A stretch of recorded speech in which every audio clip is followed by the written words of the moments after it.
The doorbell's shrill ring shattered our Sunday afternoon peace. I froze, wooden spoon suspended over the simmering pot of chili. Marty glanced up from his crossword puzzle, eyebrows raised. "Expecting someone, Clara?" he asked. I shook my head, wiping my hands on my apron. "No, must be a neighbor." As I made my way to the front door, Toby thundered down the stairs. "I'll get it, Mom." "Hold on, sweetie," I called, quickening my pace. Something felt off. We rarely had unexpected visitors, especially on lazy Sundays like this. I reached the door just as Toby's hand touched the knob. "Let me, honey." Toby shrugged and stepped back. I took a deep breath, smoothed my hair, and opened the door. The world tilted on its axis. "Hello, Clara," said a voice I hadn't heard in years. "Long time no see." David, my ex-husband, the man I'd hoped never to lay eyes on again. "What are you doing here?" I managed to choke out, instinctively pushing Toby behind me. David's eyes flickered to our son, then back to me. "We need to talk." "Mom?" Toby's voice wavered. "Who's this?" I swallowed hard. "No one important, sweetie. Go help Marty set the table for dinner." "But..." "Now, Toby." He hesitated, then trudged back to the kitchen. I stepped onto the porch, pulling the door closed behind me. "You have no right to show up here unannounced," I hissed. "What do you want?" David's face hardened. "What's rightfully mine? The necklace, Clara." My grandmother's necklace. My hand flew to my throat where the delicate gold chain rested. "What are you talking about? This was a gift." "A gift you have no right to keep after what you did." Anger flared in my chest. "After what I did? You've got some nerve." "Everything okay out here?" Marty's deep voice cut through the tension. He appeared in the doorway, his solid presence immediately calming me. David's eyes narrowed. "And you must be the new husband. How quaint." Marty stepped forward, extending his hand. "Marty Callahan, and you are?" "David Reeves, Clara's first husband." Marty's hand dropped. "I see. Well, Mr. Reeves, I'm not sure why you're here, but—" "He was just leaving," I interjected. David laughed, a harsh sound that set my teeth on edge. "Oh, I don't think so. Not until I get what I came for." Marty's arm slipped around my waist. "Clara, honey, what's going on?" I took a shaky breath. David seems to think he has a claim on my grandmother's necklace." "Your grandmother?" David scoffed. "That necklace belonged to my family for generations. You know that." "It was a gift," I repeated. "From your mother, when we got married. A gift she never should have given you, and one you certainly don't deserve to keep." Marty's grip tightened. "I think you should leave now, Mr. Reeves." David's eyes glittered dangerously. "This isn't over, Clara. That necklace is coming back to my family, one way or another." He turned on his heel and strode down the walkway. I watched him go, my heart pounding. Marty turned me to face him. "Clara, what was that all about?" I shook my head, fighting back tears. "I don't know. I haven't seen or heard from David in years. I don't understand why he's suddenly shown up, demanding the necklace." "Mom?" Toby's voice drifted from inside. "Is everything okay?" I plastered on a smile and called back, "Everything's fine, sweetie. We'll be right in." Marty cupped my face in his hands. "We'll figure this out, Clara. I promise." I nodded, trying to believe him. But as we walked back into the house, I couldn't shake the feeling that our peaceful life was about to be turned upside down, and all because of a necklace I'd almost forgotten I owned. I couldn't sleep that night. David's sudden appearance had unleashed a flood of memories I'd spent years trying to forget. As I tossed and turned, Marty's steady breathing beside me, I found myself transported back to a time I'd rather leave buried. "Clara," Marty's sleepy voice broke through my reverie. "You're thinking so loud I can practically hear it." I sighed, turning to face him. "I'm sorry. It's just seeing David again. It's brought everything back." Marty propped himself up on one elbow, his eyes soft with concern. "Talk to me, honey. What's really going on?" I took a deep breath, steeling myself. "It's not just about the necklace. It's everything." And so, in the darkness of our bedroom, I began to unravel the tangled web of my past with David. "We were so young when we got married," I started. "So full of hope and dreams, but then—" "The fertility issues," Marty finished softly. I nodded, feeling the old ache resurface. Month after month, year after year, the disappointments, the treatments, the fights. It was killing us, Marty, killing me. "And David, how did he handle it?" I laughed bitterly. "Oh, he handled it all right, by sleeping with his secretary." Marty's sharp intake of breath was audible in the quiet room. "Clara, I had no idea. I never told anyone the whole story," I admitted. "It was too painful." But that's not even the worst part. I sat up, needing to move. Marty followed suit, taking my hand in his. What happened? He asked gently. I found out I was pregnant, I whispered. The day after I caught him with her. Can you believe it? After all those years of trying, it finally happened. And he had the audacity to question if it was his. Marty's grip on my hand tightened. That bastard, he muttered. I left him that day, I continued. Packed my bags and walked out. His mother, she gave me the necklace, said I deserved something good from that family. And now he wants it back, Marty mused. But why now? After all these years? Before I could respond, a muffled thud from downstairs made us both freeze. Did you hear that? I whispered. Marty nodded, already sliding out of bed. Stay here, he instructed, reaching for the baseball bat we kept in the closet. My heart pounding, I listened as Marty crept down the stairs. The seconds stretched into an eternity. Then, suddenly, a crash, followed by raised voices. Unable to stay put any longer, I rushed downstairs, nearly colliding with Toby in the hallway. Mom, what's going on? He asked, eyes wide with fear. Stay behind me, I ordered, pushing him back as we descended the stairs. The scene in our living room made my blood run cold. Marty stood, bat raised, facing off against David, who was clutching something in his hand. David, I exclaimed, what the hell are you doing in our house? He turned to me, his eyes wild. I told you I'd get what's mine, Clara, one way or another. It was then I realized what he was holding, my jewelry box. How dare you break into our home, Marty growled, taking a step forward. David laughed, a manic edge to his voice. Your home? This should have been my family, my son, my life. Dad? Toby's small voice came from behind me. You're my dad? The room fell silent. David's eyes locked onto Toby, a mix of emotions flashing across his face. Toby, go back upstairs, I said firmly, not taking my eyes off David. But Mom, now, Toby!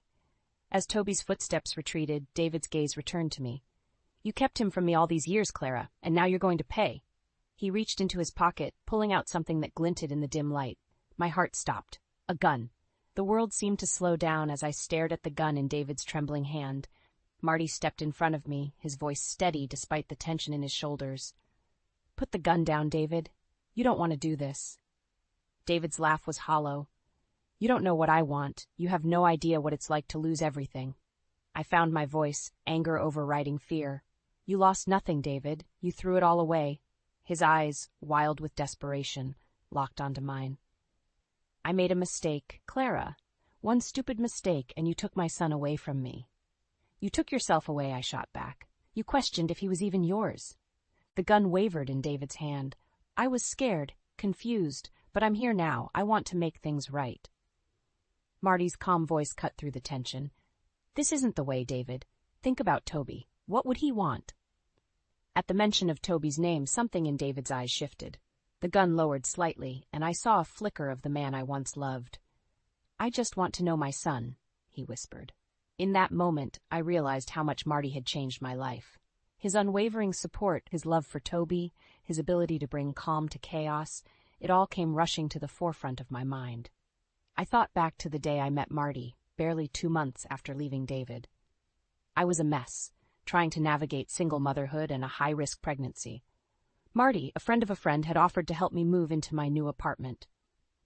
I don't need charity, I had snapped at him. His response was a gentle smile.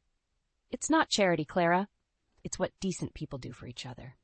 That day, as he patiently assembled furniture and hung curtains, never pushing for more than I was willing to give, I felt the first stirrings of hope in months. Over the next year, as I adjusted to life with Toby, Marty became a constant presence. He was there for Toby's first steps, his first words. He was there when I cried over lost dreams and celebrated new beginnings. When Toby was 2, Marty proposed. I hesitated, scarred by my past. I'm not asking to replace anyone, he had said. I'm asking to build something new together. You, me, and Toby.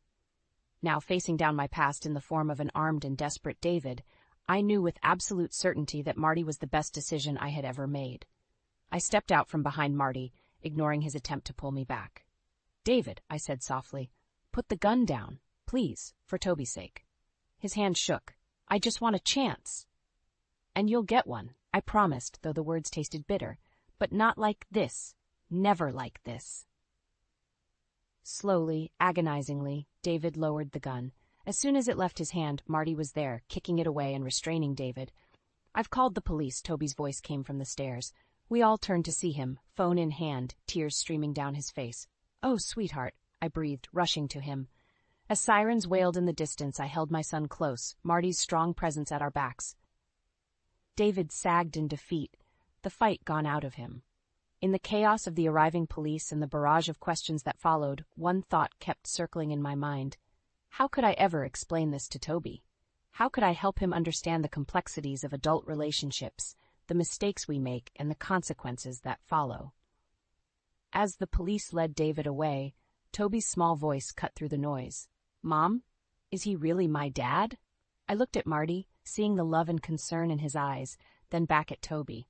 Biologically, yes, but being a dad is about so much more than that. It's about love, support, and being there no matter what.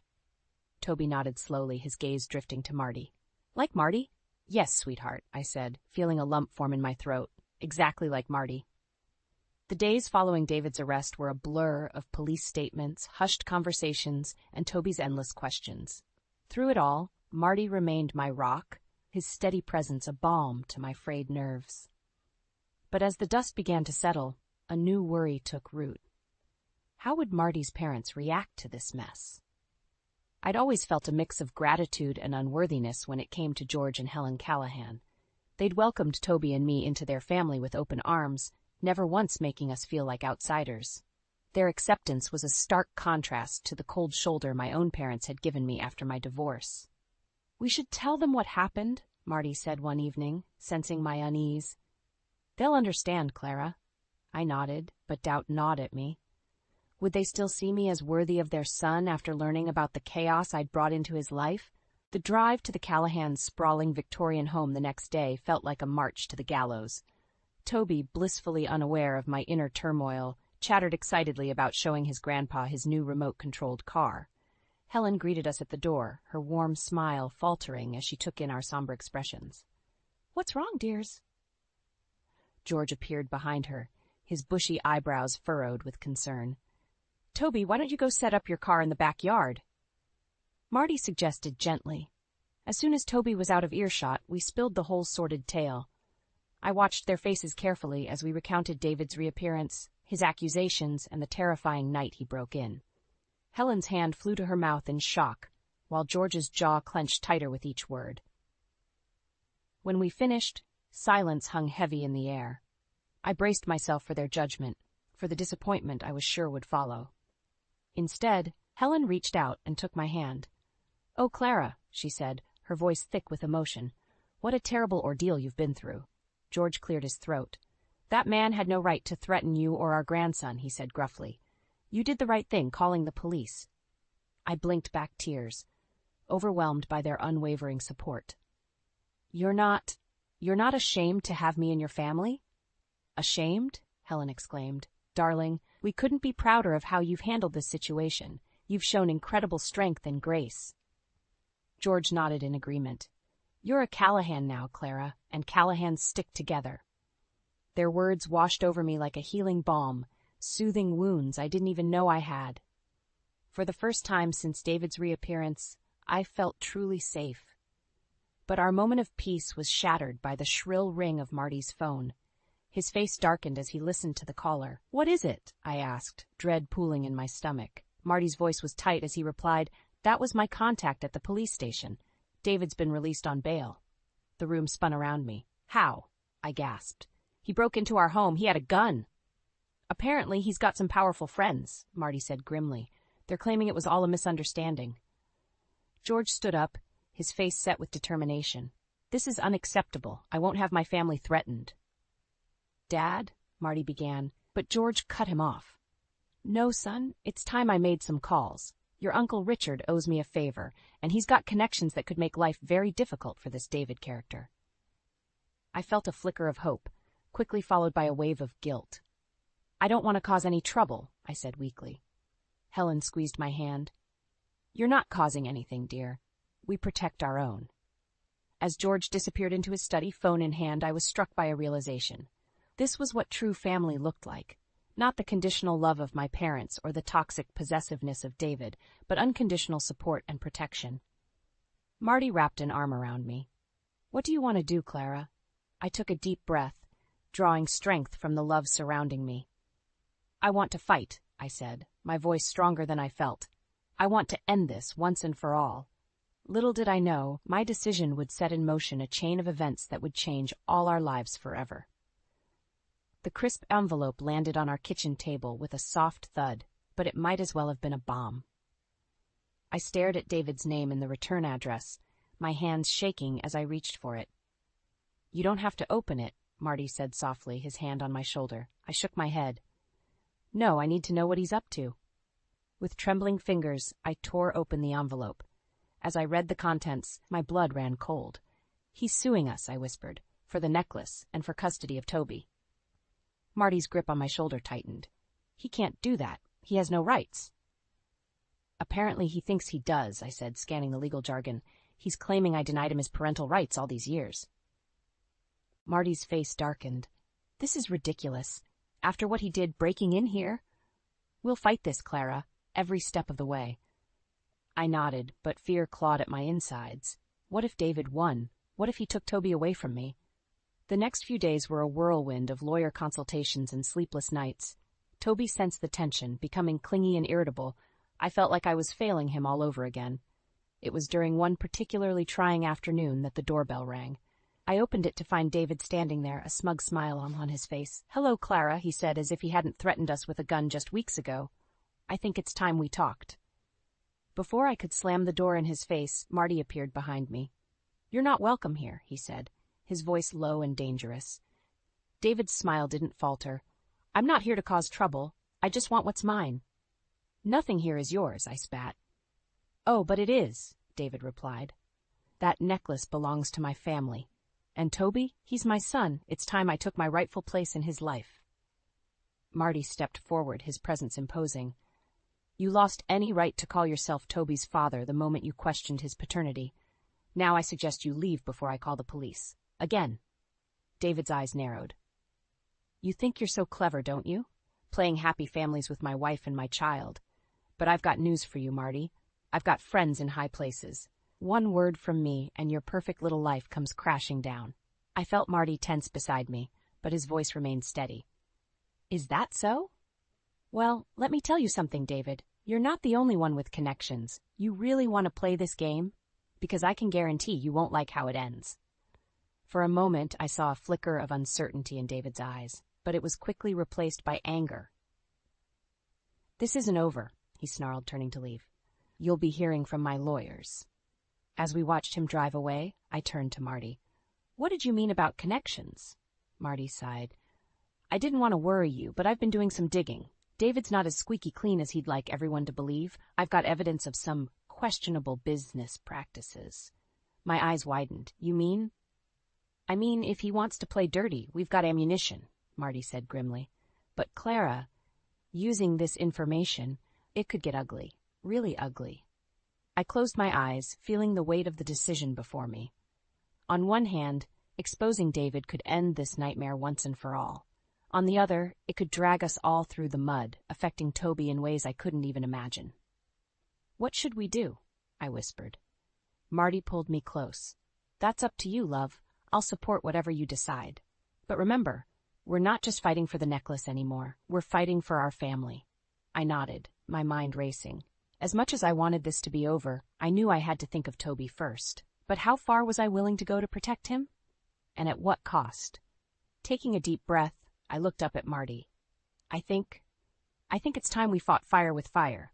For Toby's sake. Little did I know, my decision would set in motion a chain of events that would change all our lives forever. The day after our confrontation with David, Marty's phone rang. His face tightened as he listened, and I felt my stomach drop. That was Uncle Richard, he said, hanging up. He wants to meet us. Now. Uncle Richard was a name I'd heard whispered with a mix of awe and fear. A powerful attorney with connections in every corner of the city, he was the Callahan family's secret weapon. An hour later, we sat in his opulent office, the city sprawling beneath us through floor-to-ceiling windows. Richard Callahan was every bit as imposing as I'd imagined, silver-haired, sharp-eyed, with an air of authority that filled the room. "So," he said, leaning back in his leather chair, "David Reeves is causing trouble." I nodded, my throat dry. "He's suing for custody of our son and demanding the return of a family heirloom." Richard's eyes narrowed. "And you're sure you want to fight this?" "Yes," I said firmly, gripping Marty's hand. "We can't let him win." A slow smile spread across Richard's face. "Good, because I've done some digging, and what I've found, well, let's just say Mr. Reeves isn't as squeaky clean as he'd like people to believe." He slid a file across the desk. As Marty and I pored over its contents, my eyes widened in shock.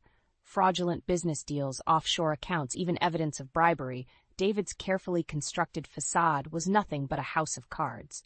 "With this information," Richard continued, "we can not only crush his lawsuit, but potentially ruin him completely. The question is, are you prepared for the fallout?" I hesitated, the weight of the decision pressing down on me. "What kind of fallout?" "This will be messy," Richard warned. "Once we start, there's no going back.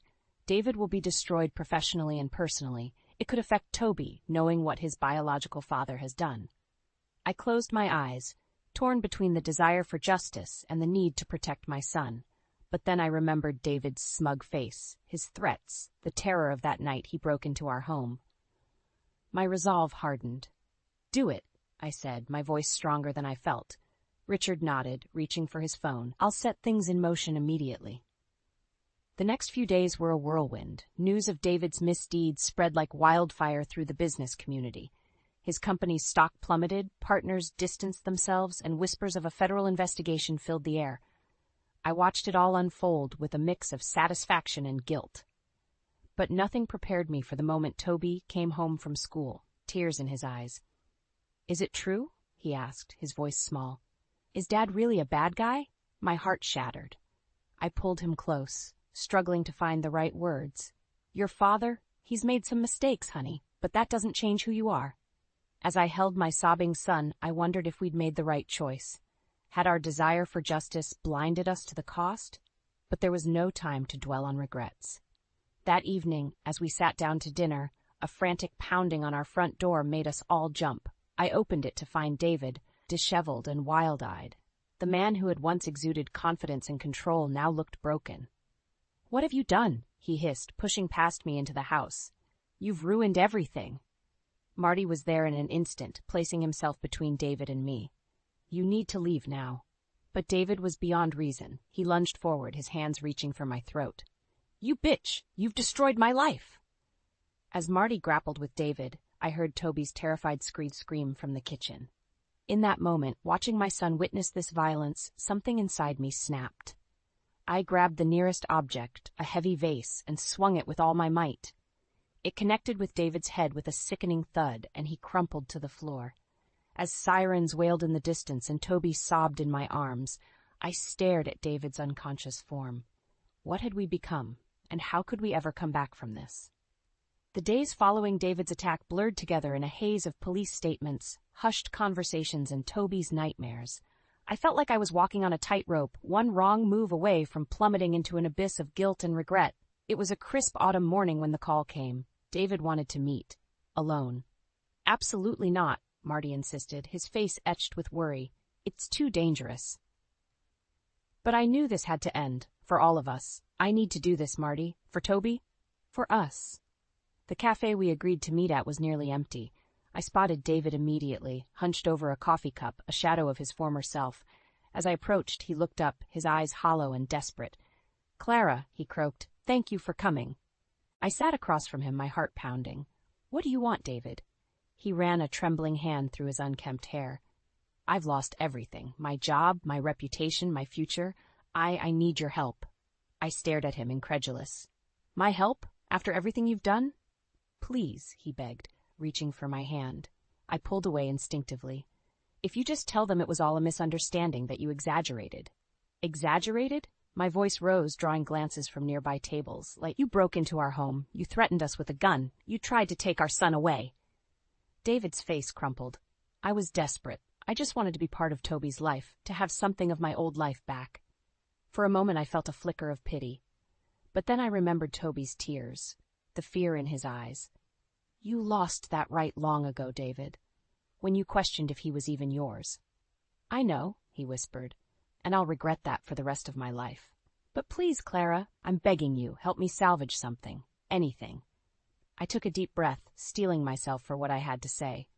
"No, David, I won't help you. This ends now. You need to leave us alone, for good." His eyes hardened, a glimpse of the old David shining through. "You can't do this to me. You'll what?" I interrupted, my voice steady. "There's nothing left for you to threaten us with. It's over." I stood to leave, but David grabbed my wrist. "The necklace. At least give me that. It's all I have left of my family." I hesitated, my hand instinctively going to my throat where the necklace rested. For a moment, I considered it. Would giving him this small piece of his past finally bring us peace? But then I remembered the day David's mother had given it to me. "You're family now," she had said. "This belongs to you." I gently pried David's fingers from my wrist. "No, David, the necklace is mine, just like this life is mine, the life I've built with Marty and Toby, a life you have no place in anymore." As I turned to walk away, David called out, his voice breaking. "I'm sorry, Clara, for everything. I hope you can forgive me someday." I paused at the door, looking back at the broken man who had once been my husband. "Goodbye, David," I said softly. "I hope you find peace." Stepping out into the sunlight, I felt a weight lift from my shoulders. For the first time in months, I could breathe freely. But as I walked home, a new worry gnawed at me. How would I explain this to Toby? How could I help him understand the complexities of forgiveness and closure? As I approached our house, I saw Toby and Marty in the front yard, laughing as they raked leaves. The sight of them, so carefree and happy, brought tears to my eyes. I realized then that while the past would always be a part of us, it didn't have to define our future. Taking a deep breath, I walked towards my family, ready to face whatever came next, together. The weeks following my confrontation with David were filled with a strange mix of relief and unease. Each day that passed without incident felt like a small victory, but I couldn't shake the feeling that the other shoe was about to drop. It was a quiet Sunday morning when it finally did. I was sipping coffee, scrolling through my emails, when I saw it. Subject line, "One last plea." From David. My finger hovered over the delete button, but curiosity won out. I opened it, bracing myself for more manipulation, more threats. Instead, I found something unexpected. "Clara," it began, "I know I have no right to contact you, but I needed to say this. I'm leaving town, for good. I've realized that my presence here is toxic, not just for you and Toby, but for myself. I'm sorry for all the pain I've caused. I hope that one day, Toby might be willing to know me, but I understand if that never happens. The necklace is yours, as it should be. Take care of our son. Goodbye." I read it 3 times, tears blurring my vision. It felt like the final chapter of a book I'd been trying to close for years. "Clara?" Marty's voice startled me. "What's wrong?" I handed him my phone, watching his face as he read. When he finished, he looked at me, concern etched in his features. "Are you okay?" I took a deep breath, surprised to find that I was. "Yes," I said, realizing it was true. "I think I finally am." Just then, Toby bounded into the kitchen, full of 10-year-old energy. "Mom, Dad, can we go to the park today?" Marty and I exchanged glances. "Of course, buddy," Marty said. "Go get ready." As Toby raced upstairs, I turned to Marty. "I think it's time we talk to him. About everything." Marty nodded, pulling me into a hug. "Together," he said. That afternoon, sitting on a park bench while Toby played nearby, we told him the whole story. About David, about our past, about the recent turmoil. Toby listened with a maturity that both broke my heart and filled me with pride. When we finished, he was quiet for a long moment. Then he asked, "So David is my real dad?" I felt Marty tense beside me, but before I could respond, Toby continued, "But Marty is my dad, right? The one who's always been there?" Tears sprang to my eyes as I pulled Toby close. "Yes, sweetheart, Marty is your dad in all the ways that truly matter." Toby nodded, seeming satisfied. "Okay, can I go play now?" As we watched him run off, Marty took my hand. "He's an amazing kid, Clara. We're lucky." I leaned into him, feeling a peace I hadn't known in months. "We are, and I'm lucky to have you. Through all of this, you've been my rock." Marty kissed the top of my head. "We're a team, remember? For better or worse." As the sun began to set, casting a golden glow over the park, I found myself fingering the necklace. For so long it had felt like a burden, a reminder of past pain, but now I saw it differently. It was a symbol of resilience, of family, of love that endures. I unclasped it, holding it out to Marty. "I want you to have this," I said. His eyes widened. "Clara, no, it's yours." I shook my head, smiling. "It's ours, our family's, and one day it'll be Toby's, a reminder of where he came from and the love that brought him here." Marty's eyes glistened as he took the necklace, carefully placing it in his pocket. "I love you, Clara, more than I can say." "I love you too," I whispered, watching as Toby ran towards us, laughing and carefree. In that moment, I knew that whatever challenges life might bring, we would face them together. Our little family, bound not by blood or gold, but by something far stronger: love, trust, and the choice to stand by each other, come what may. As Toby reached us, throwing his arms around us both, I felt a sense of completion. The storm had passed, and we had emerged stronger, more united than ever. This, I realized, was our happily ever after. Not perfect, not without its scars, but real and beautiful in its imperfection. And I wouldn't have it any other way. I never imagined my world would start to crumble while standing in the warmth of our small, cozy kitchen. Derek, my husband of 7 years, was talking on the phone, his back turned to me, oblivious to my presence. My mother had just been diagnosed with terminal cancer, and the weight of that reality was crushing me. But Derek seemed more concerned with something else entirely. "Yeah, she's an only child," Derek said, his voice carrying a mix of curiosity and greed I'd never noticed before. "Do you think the insurance will be a big payout?" Right. Make sure to look into it." I felt a cold shiver run down my spine. Was he really discussing my mother's life insurance at a time like this? As he hung up, he turned and finally noticed me. "Oh, Lillian, didn't see you there. Was just talking to a buddy about some work stuff." "Work stuff?" I echoed, my voice hollow. The lie was blatant, and a pit formed in my stomach. "Yeah, just regular things. How's your mom?" he asked, but the question felt obligatory, devoid of genuine concern. "She's struggling," I admitted, fighting the lump in my throat. "Derek, were you really talking about her insurance?" He paused, then shrugged, an unsettling smile playing on his lips. "Well, yeah, it's practical to think about these things, right? I mean, it's sad, but we gotta be prepared." Prepared? For what? My mother's death was a ticking clock, and here he was, counting the potential inheritance. I wanted to scream, to cry, to make him see the monstrous nature of his thoughts. But I stood frozen, disbelief chaining my words. "It's not just about the money, Derek." "She's my mother," I said, barely a whisper. Of course," he replied too quickly, his eyes not meeting mine. "But life goes on, Lillian. We need to think about the future." His words felt like a betrayal, a stark revelation of the man I had married. Was this always who he was? A cold, calculating stranger? I turned away, the room suddenly feeling too small, his presence too suffocating. "I need some air," I managed to choke out before stepping outside, leaving Derek and his twisted priorities behind. The evening air did little to soothe the turmoil inside me. My mother's gentle smile, her warmth, the way she always knew how to make everything all right, flashed through my mind. And juxtaposed with that was Derek, discussing her death like a business transaction. I couldn't reconcile the two images, and as the night grew darker, so did the realization that the man I shared my life with was a stranger who saw my mother's impending death as nothing more than an opportunity for financial gain. Tears blurred my vision, not just for my mother's fate, but for the loss of the man I thought I knew. In that moment, a resolve began to form. Derek's callousness had opened my eyes to the truth, and I knew I couldn't let this go. I had to protect my mother's legacy from the man who saw her life in dollar signs. And I would start by uncovering every lie, every deceitful plan he harbored. It was time for Derek to see that I was not the naive, compliant wife he took me for. As I walked back inside, the path forward was clear. It would be difficult, painful even, but I was determined. Derek had awakened a strength in me I never knew I had, and for my mother's sake, I would fight back.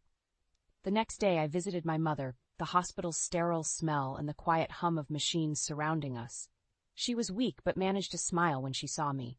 We talked about everything except her illness and the looming shadow it cast over our lives. It was a temporary escape, a moment of normalcy in the chaos. Returning home, The atmosphere shifted the moment I stepped through the door. Derek was on the phone again, his voice hushed but intense. He didn't notice my arrival, too engrossed in his conversation. No, we can't rush this. It's a delicate situation, he whispered, pacing the living room. Yeah, once the insurance comes through, we'll be set. Just need to play it cool for now. My heart sank. There it was again, his obsession with the insurance money. Anger bubbled inside me, a stark contrast to the sadness I felt just moments ago. I cleared my throat, and Derek jumped, his guilty gaze meeting mine.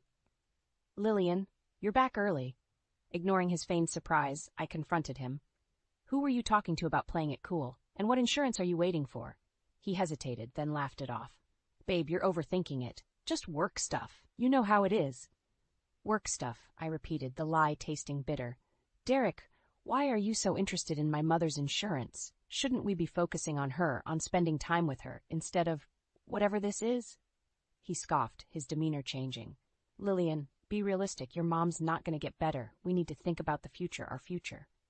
I stared at him, disbelief and disgust mingling. My mother is dying, Derek, and all you can think about is money? He rolled his eyes, frustration evident. You're being too emotional. It's not just about the money. It's about security, our security. Security? By capitalizing on my mother's death? I shot back, my voice rising. Derek approached, his expression hardening. Listen, Lillian, you might not like it, but that's how the world works. We need to look out for ourselves. If you're too blinded by your emotions to see that, then I don't know what to tell you. His words were like a slap in the face, revealing the depth of his selfishness. It was clear Derek had no empathy, no love for anything beyond his own desires. That's how you see it, huh? I said, my voice cold. Well, I see a man so consumed by greed, he can't even pretend to care about his dying mother-in-law, or his wife. Derek sneered. Maybe if you weren't so naive, you'd understand. But go ahead, keep living in your little fantasy world where everything's fine. The conversation was going nowhere, and I realized arguing with Derek was useless. He was lost, consumed by his own greed. But I wasn't going to let him drag me down with him. Turning on my heel, I left him standing there, his words echoing in the now empty room. I needed a plan, a way to protect my mother's legacy and ensure Derek wouldn't get a penny of it. As I headed to my room, the pieces of a plan began to form in my mind.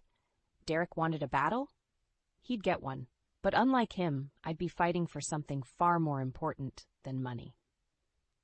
Over the next few days, I watched Derek like a hawk, noting every phone call, every sneaky glance he thought I didn't catch. His obsession with the insurance money grew more apparent, and so did his negligence towards anything that didn't serve his agenda. One evening, as we sat across from each other at dinner, the silence between us was palpable. Derek broke it, his voice dripping with faux concern. So did you talk to your mom about the insurance? I paused, fork midair, staring at him incredulously. You're really going to bring this up now? At dinner? He shrugged, unabashed. It's an important conversation, Lillian. We need to know where we stand financially. I set my fork down, my appetite gone. My mother is dying, Derek, and all you can think about is money. It's disgusting. He leaned forward, a cold glint in his eyes. It's not disgusting, Lillian. It's practical. Your mother wouldn't want you to be left struggling. I scoffed. You don't know the first thing about what my mother wants. The conversation spiraled into yet another argument, Derek's greed clashing with my disgust. It was clear we were on two different paths, his paved with gold, mine with the desire to do right by my mother. After dinner, I retreated to my room, a plan forming in my mind. It was time to take action, to ensure Derek's schemes would fall flat. I started researching, digging into legal documents, insurance policies, and anything else that could help me protect my mother's interests. The next morning, I made a call to a family lawyer, explaining my situation and seeking advice on how to safeguard my mother's assets from Derek's clutches. The lawyer was sympathetic, offering guidance on how to proceed. Armed with this new knowledge, I confronted Derek again. This time, I was prepared. Derek, I've spoken to a lawyer, I announced as I entered the living room where he was lounging, scrolling through his phone. He looked up, a flicker of concern crossing his face. A lawyer? Why? To ensure my mother's wishes are respected and her assets are protected from anyone who might have ulterior motives. Derek laughed, but there was an edge to it. You're being dramatic, Lillian. What, you think I'm some kind of villain? No, not dramatic, just cautious, I replied, meeting his gaze squarely. I'm making sure that my mother's legacy is used as she intended, not as a payday for someone else's greed. The conversation escalated quickly, Derek's anger flaring as he realized I was serious about blocking his access to the insurance money. You can't do this, Lillian. We're married. What's yours is mine, he spat, his composure slipping. Not anymore, I said, my voice steady despite the storm raging inside me. I'm filing for separation, Derek. I won't let you exploit my mother's death for your own gain. The revelation hit Derek like a ton of bricks. His anger turned to panic as he realized his plans were crumbling. Lillian, you don't mean that. We can work this out, he pleaded, his arrogance replaced by desperation. But it was too late. I had seen the true extent of his greed, and there was no going back. I do mean it, Derek. It's over. I left him standing there, his future plans shattering around him. It was a decisive moment, one that marked the beginning of my journey to ensure justice for my mother and a future free from Derek's destructive greed. The days following my declaration of separation were filled with tension. Derek oscillated between trying to sweet-talk me into changing my mind and expressing his outrage over my actions. However, I remained firm, bolstered by the support of my lawyer and the clarity of my mission. One evening, as I was organizing documents related to my mother's care, Derek stormed into the room, his face a mask of anger and desperation. You can't do this to me, Lillian. You can't just cut me off and expect me to accept it, he bellowed, his fists clenched at his sides. I looked up from the papers, meeting his gaze with a calm I didn't feel. I can, and I am. You've made it abundantly clear where your priorities lie, Derek. It's not with me, and it's certainly not with my mother. He paced back and forth, a caged animal. You're being selfish. You're thinking only about yourself and your mother. What about us? What about what I need? Us, I echoed, incredulous. There is no us, not when you see my mother's death as a financial opportunity. You've shown me who you truly are, Derek. He stopped pacing, looking at me as if seeing me for the first time. Lillian, please. I didn't mean for it to come out like that. We can fix this. We can go to counseling, talk it out. The plea was almost laughable. Talk it out?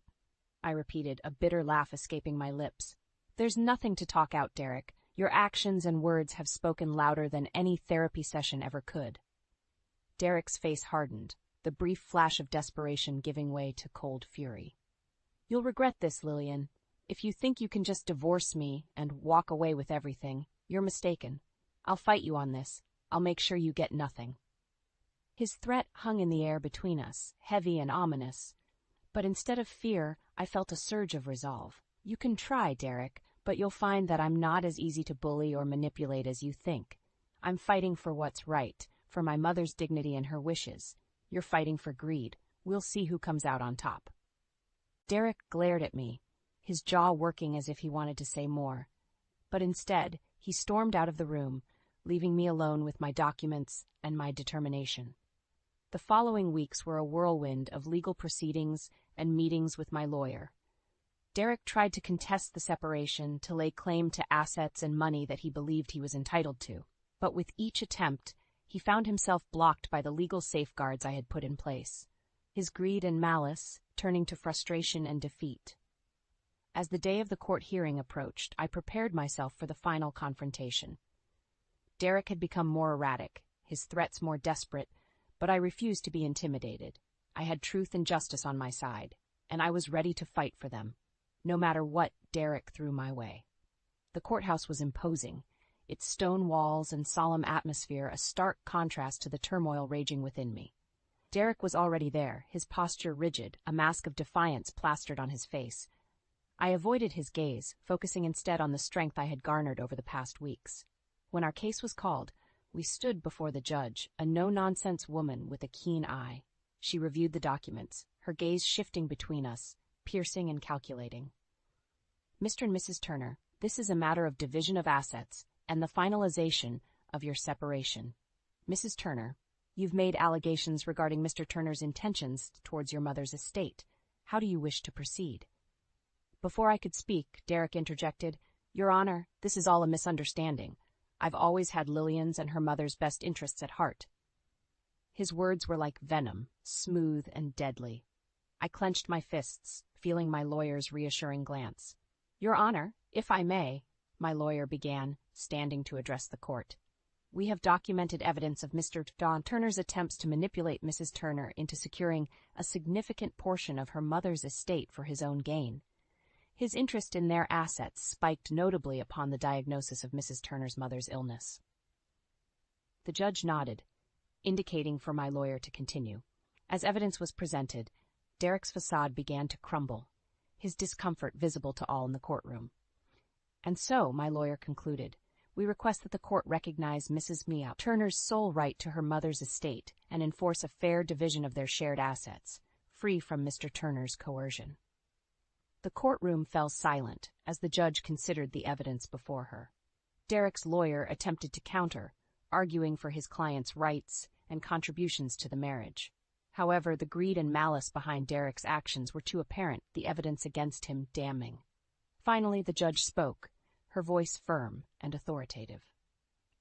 "After reviewing the evidence and considering the testimonies, it's clear to the court that Mr. Turner's actions were motivated by self-interest at the expense of his wife and her ailing mother." She continued, outlining her decision, which included the protection of my mother's estate from Derek's reach and a fair division of our assets that reflected our contributions to the marriage. Derek was to receive far less than he had anticipated, a direct consequence of his actions. As the judge pronounced the judgment, Derek's face went white, the reality of his defeat settling in. He had underestimated me, thinking he could bully me into submission. But standing there in the courthouse, victory at hand, I felt a weight lift off my shoulders. Derek attempted to protest, but it was over. The judge's decision was final. Outside the courthouse, he approached me, his expression a mix of anger and disbelief. "You'll regret this, Lillian.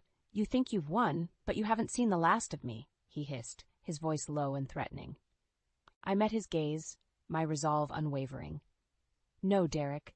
It's you who will regret underestimating me. I've done nothing but protect myself and my mother from your greed.